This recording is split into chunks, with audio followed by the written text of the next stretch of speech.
তারিখে মালিবাগ থেকে ফকিরে বলে যাইতেছিলাম। মালিবাগ থেকে 150 মিটার বা 100 মিটার সামনে দেওয়ার পরে আমার হুন্ডা সামনে থেকে আটকায় দেয়। আটকায় দেওয়ার পরে খারার পরে আমার হুন্ডার চাবি আর হুন্ডা আমার কাছ থেকে নিয়ে নেয়। নিয়ে নেওয়ার পরে আমার এক গাড়িতে উঠায়। গাড়িতে উঠে ওখানে আমার গাড়ির থেকে আমার হুন্ডার কাগজ ছিল, পরে কাগজ আমার থেকে জোর করে নিয়ে নিছে। নিয়ে এনে আমার গাড়িতে উঠে বসায় মোবাইল কেড়ে মোবাইল বন্ধ করছে। তারপরে এরা কই যাবে কি ভালো মন্দ কিছু নেই, 2 টাকা না 4 লাখ। আমি টাকা কই থেকে দেবো? পরে যখন দেখছি যে আমার জীবন বাঁচাল নাই, ভাই আমি দেখে ফোন করে কথাবার্তা বলি। তখন আমি আমার গ্রামের এক ছোট ভাইয়ের কাছে ফোন দিই, দিয়ে বলে আমি মনে হয় বাঁচবো না, মারা যাবো, তোর যদি কিছু পাইস আমার জন্য করিস।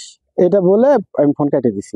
র‍্যাব 14 ময়মনসিংহ ব্যাটালিয়ন গোপন সংবাদের ভিত্তিতে গতকাল রাতে ঢাকা ময়মনসিংহ হাইওয়েতে চুরখাই নামক স্থান হতে একজন অপহৃত ব্যক্তিকে উদ্ধার করতে সক্ষম হয় এবং ওই সময় আমাদের এই চৌকুশ টিম 7 জন অপহরণকারীকে গ্রেপ্তার করতে সক্ষম হয়। এই অপহরণকারীরা বিভিন্ন সময় বাংলাদেশ জাতীয় সংসদ, Bangladesh police, Gazipur metropolitan police, DB, Gazipur metropolitan police, NBR, BGMA বিভিন্ন সময় বিভিন্ন সংস্থার নাম ইউজ করে তাদের গাড়ি হতে আমরা বিভিন্ন ধরনের বিভিন্ন সংস্থার স্টিকার উদ্ধার করতে সক্ষম হই।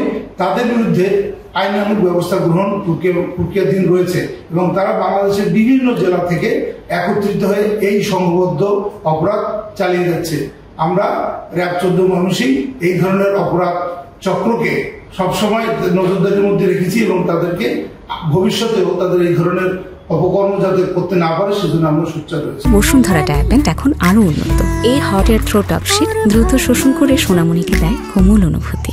এডিশনাল এসপি শামসুজ্জামান এবং আমাদের ইয়াপস অফিসার নাজমুল এই সিবিএসসি ময়মনসিংহ এরিয়াটা দেখে। এখানে ময়মনসিংহ আরো কয়েকটা থানা রয়েছে এবং আমরা লক্ষ্য করছি যে ঢাকা থেকে এই ময়মনসিংহটা কাছাকাছি হওয়ার কারণে আমরা এবং হাইওয়েটাকে একটু নিরাপদ হওয়ার কারণে এদিকে কিন্তু এই ধরনের ঘটনাগুলো ঘটছে এবং ভবিষ্যতে যাতে এই ধরনের ঘটনা না ঘটে সে কারণেই আমাদের এই প্রক্রিয়া চলমান থাকবে এবং আমাদের চেকপোস্ট এবং অন্যান্য আবেদনের প্রক্রিয়া এই ব্যাপারে অন্তত অপহরণকারীদের অপহরণ করতে না পারে এবং এই স্টিকার ব্যবহার করে মানুষকে যাতে কোনো ধরনের অপরাধের স্বীকার করতে না পারে সেজন্য আমরা সোচ্চার থাকবো। মালিকানা যাচাই প্রক্রিয়াধীন রয়েছে। মালিকানা যদি গাড়ির মালিক তারাই হয় তাহলে তো আমরা আসামি হবে, আর যদি গাড়ির মালিক অন্য কেউ হয় তাকেও আমরা আইনের আওতায় নিয়ে আসবো।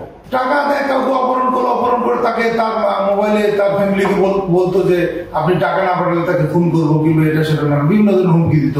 এখন মানুষ আসলে আইনের আশ্রয় তো সবসময় নিতে পারে না, যখন মানুষ বাধ্য হয় তাদেরকে আসলে মুক্তিপণ দিতে বাধ্য হয়। তবে আমি দেশবাসীর কাছে কিংবা ময়মনসিংহবাসীর কাছে আমি মেসেজটা দিতে চাই, যদি এই ধরনের কোনো ঘটনা ঘটে অবশ্যই যেন র‍্যাব 14 শরণাপন্ন হয় তারা।